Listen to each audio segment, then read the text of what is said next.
My name is Vivian Carter.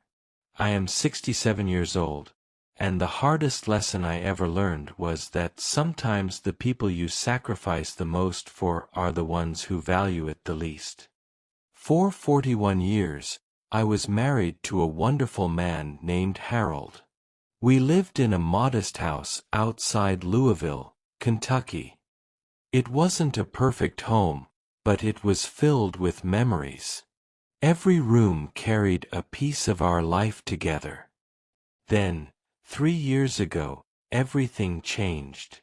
Harold suffered a sudden heart attack and passed away before I had the chance to say goodbye.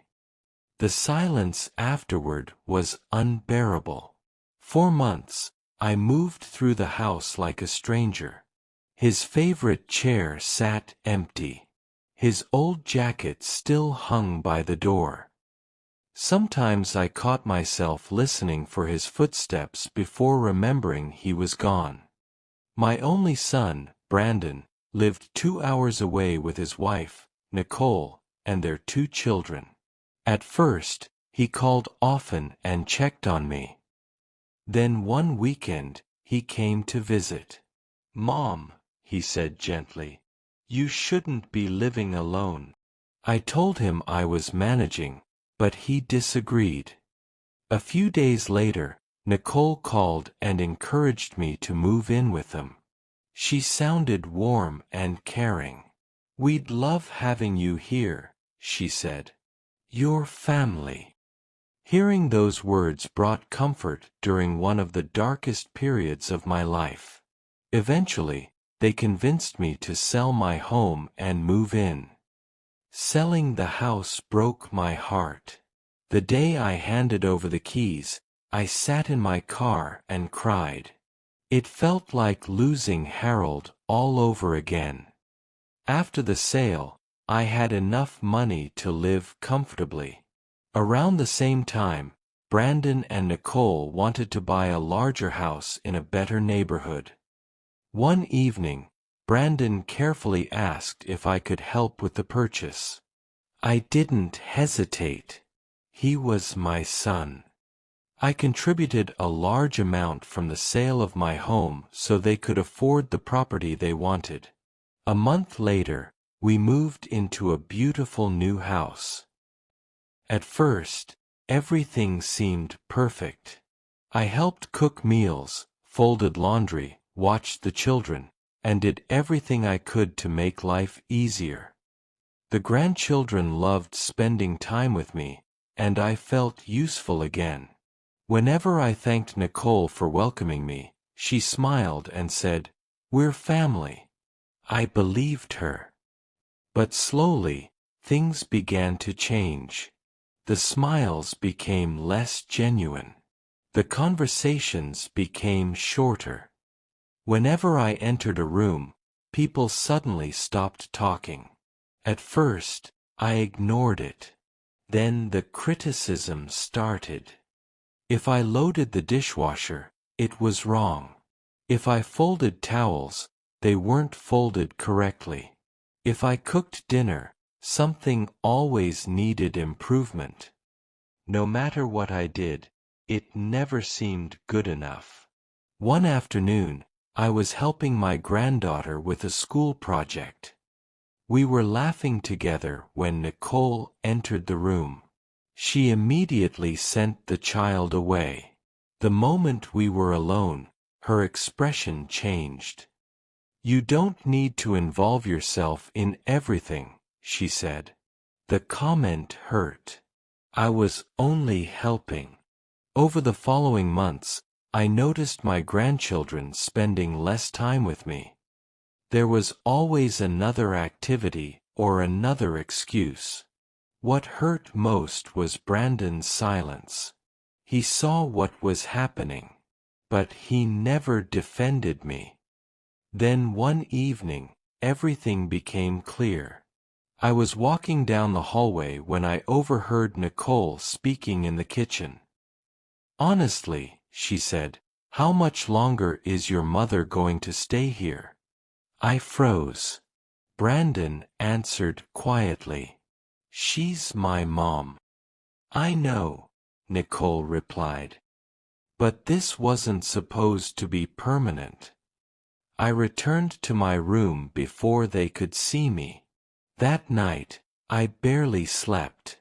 For the first time, I realized I wasn't truly welcome. I was tolerated. Weeks later, I overheard another conversation. Nicole was talking on the phone. She laughed and said, "Once she's gone, this house will finally feel like ours." A chill ran through my body. In that moment, I understood the truth.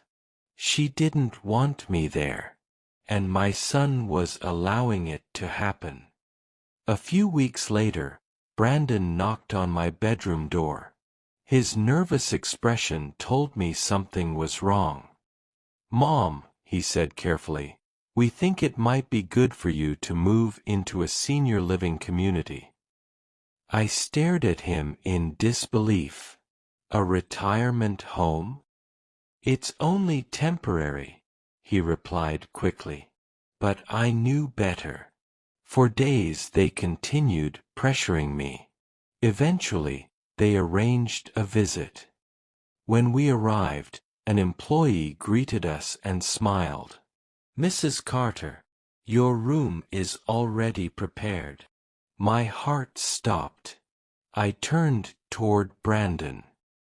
"You said we were only visiting." The silence that followed told me everything. They had already made the decision. Without me. A few hours later, they left me there. I watched them walk away without looking back. That was the moment my heart truly broke. For weeks, I waited for a phone call. None came. No visits. No messages. Nothing. Then one rainy afternoon, a staff member told me someone had come to see me. I expected my son. Instead, I met a lawyer named Samuel Reed. After introducing himself, he said something that changed my life. "Before your husband passed away, he instructed me to contact you if certain circumstances ever occurred." I frowned. "What circumstances?" He looked at me carefully. "If your family ever abandoned you." I sat speechless. The lawyer explained that Harold had quietly built a trust fund over many years. The account was worth nearly $2 million. I couldn't believe it. More importantly, every dollar belonged to me. My son had no automatic claim to any of it. For the first time in months, I felt something other than sadness. I felt free. Over the next several weeks, I worked with the lawyer and moved into a beautiful apartment overlooking a small lake. Then something interesting happened. Brandon suddenly called. Soon afterward, both he and Nicole arrived carrying flowers and gifts. Their kindness appeared almost overnight. They apologized. They blamed stress. They blamed misunderstandings. But they never truly accepted responsibility. Finally, I asked one question. Where was all this love when I sat alone waiting for a phone call? Neither of them answered. The silence said everything. I forgave my son because carrying anger only hurts the person holding it. But forgiveness did not mean forgetting. Trust takes years to build and only moments to destroy. Using part of the money Harold left behind, I started a small organization that helped abandoned seniors find legal support, housing, and companionship. For the first time in years, my life had purpose again. One evening, I visited Harold's grave. The sun was setting behind the trees as I placed fresh flowers beside his headstone. "You were still protecting me," I whispered. A gentle breeze moved through the grass. For a moment, I felt as if he were beside me again. Losing my family nearly destroyed me, but finding my strength saved me. And I learned something I will never forget. Real family is not measured by money, promises, or blood. It is measured by kindness when there is nothing to gain.